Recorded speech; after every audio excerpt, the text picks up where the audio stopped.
स्तब्ध रह जाता हूँ समाज की बेबुनियादी दलीलें सुनकर कि हमारा भारत देश पुरुष प्रधान देश है। हो सकता है कि जो प्रबुद्ध जीवी हैं उसका ध्यान वहाँ चला गया होगा जिसकी मैं बात करना चाहता हूँ। जी बिल्कुल सर, सही समझा आपने। महिला सशक्तिकरण, नारी सम्मान और उसके परिवार के प्रति अटूट प्यार, त्याग और विश्वास की।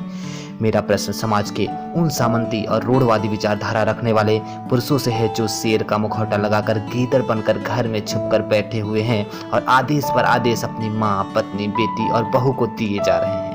और एक भी मिनट देरी हो जाए साहब को चाय, नाश्ता, लंच या डिनर पर तो साहब की पोटली से अब शब्दों का बाण ऐसे छूटता है जिसका घाव उनके लिए कभी भरा ही नहीं जा सकता। उसके बावजूद भी वो पत्नी, बहू, बेटी और माँ अपनी पूरी कर्तव्यनिष्ठा, ईमानदारी और परिश्रम के साथ भोजन परोसने का कार्य संपन्न करती है।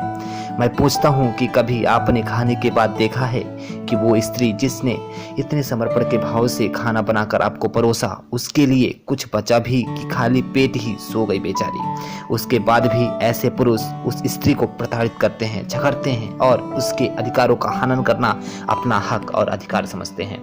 औरत ने जन्म दिया मर्दों को, मर्दों ने उन्हें बाजार दिया। जब जी चाहा मसला कुचला, जब जी चाहा दुत्कार दिया, जब जी चाहा दुत्कार दिया। समाज में हो रहे हिंसा को देखकर मन रो उठता है, हृदय में ज्वालामुखी जैसा फटने लगता है। क्यों उस पुरुष की कुटिल चाल और गंदी सोच उसे ऐसा घर की स्त्री को प्रताड़ित करने का षड्यंत्र करती है।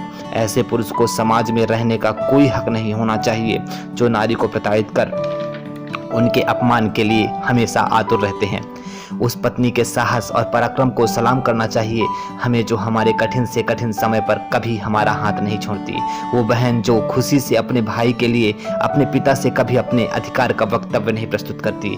और वो माँ जो 9 माह हमें कष्टों के साथ लात मारने के बाद भी गर्भ में धारण किए रहती है और जन्म के बाद भी युवा होने और बहू आने पर जो सिर्फ सुबह शाम की रोटी की उम्मीद लिए पूरी जिंदगी उस बेटे को पालती है, वही बेटा उसे रोटी तो दूर उसी माँ पिता की बनाए घर की छाया में न रहने पर मजबूर कर देते हैं।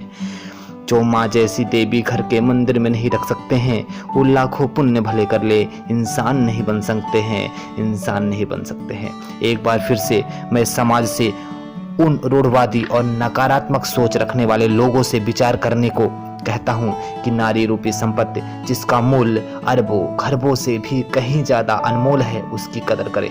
कभी उसकी जगह अपने आप को रख कर देखें, शायद समझ आ जाएगा साहब, शायद समझ आ जाए।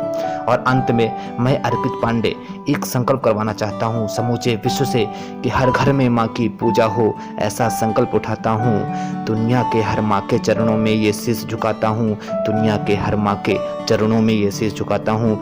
यत्र नारी पूज्यन्ते रमन्ते तत्र देवता। जय हिंद, जय माँ भारती।